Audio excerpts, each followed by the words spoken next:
एक बार हनुमान जी की कुंडली में आ गया शनि। हनुमान जी बैठे थे राम सेतु रामेश्वरम में, बैठ करके राम सेतु का दर्शन कर रहे थे, राम जी का चिंतन कर रहे थे। इतने में ही शनि महाराज आए। हनुमान जी ने कहा, अरे आइए आइए आइए भगवान, आप कैसे आए? बोले भैया अब हम बोरिया बिस्तर सब लेकर के आए हैं, 7.5 साल आपके संग ही रहेंगे। 7.5 साल के लिए आती है शनि की दशा। हनुमान जी बोले बहुत बढ़िया, बहुत दिन हो गए अकेले रहते रहते, बढ़िया एक कंपनी मिल जाएगी, आ जाओ। तो शनि महाराज बोले आपके कौन से अंग में विराजू मैं? बोले आपको जो बढ़िया लगता हो वहां बैठ जाओ। बोले ऊपर आप हमारे इसलिए नहीं आ सकते क्योंकि हमारा सर्वांगीण अंग राम से अंकित है, राम के ऊपर हम बैठने नहीं देंगे, हमारे इष्ट हैं वो। तो शनि बोले हम कहाँ बैठे? बोले काम करो आप हमारी पूंछ पे बैठ जाओ, ये पूंछ खाली बैठी है, बढ़िया है, लहराते रहोगे पूरे दिन, बैठ जाओ।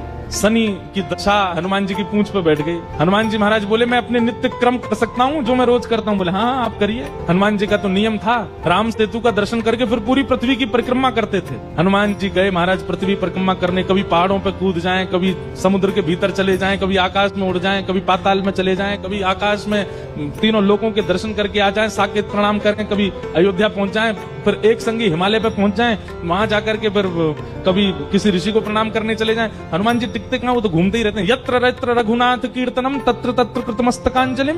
जहां जहां कथा होती है, ये बात लिख लीजिएगा, पूरे विश्व में जहां भी कथा होती है हनुमान जी एक क्षण के लिए सही आते हैं, सब जगह आते हैं। अब अपनी संध्या वंदन करके तीनों लोगों की परिक्रमा करके पृथ्वी परिक्रमा करके फिर हनुमान जी ने लिस्ट निकाली कहां कहां कथा चल रही, सारी कथाओं में गए एक एक सेकंड के लिए। इतनी उछल कूद और इतना ज्यादा एनवायरमेंट चेंज हुआ, व्यक्ति अगर एक मौसम से दूसरे मौसम में जाए तो जुकाम खांसी हो जाती, क्या क्या। ये तो कभी तो चले जाते हैं 40 डिग्री सेल्सियस में, कभी -40 में पहुंच जाते हैं, कभी आकाश में चले जाते हैं, कभी रसातल में पाताल में पहुंच जाते हैं। 7 घंटे बाद श्री हनुमान जी महाराज गंगा जी के तट पर आकर के जैसे ही बैठे, शनि महाराज लुढ़क करके गिर पड़े। बोले हाथ जोड़े तुम्हारे भैया, नहीं रहना हमको आपके साथ, आप अकेले ही रहो, नहीं रह पाएंगे। बोले 7 घंटे में आपने हमारी ये हालत कर दी, 7 साल में तो आप शनि पर ही शनि चढ़ा दोगे। तो हनुमान जी महाराज बोले भैया देखो एक बात हमारी सुनो, जिनके सिर पर राम ग्रह लगा हो, जिनके सिर पर कृष्ण ग्रह लगा हो, भूल करके भी वहां मत चले जाना, नहीं तो शनि की 7.5 शनि पे उल्टी हो जाएगी। तब से श्री शनि महाराज कभी किसी कृष्ण भक्त पर, कभी किसी राम भक्त पर, शनि नहीं कोई ग्रह नहीं आता।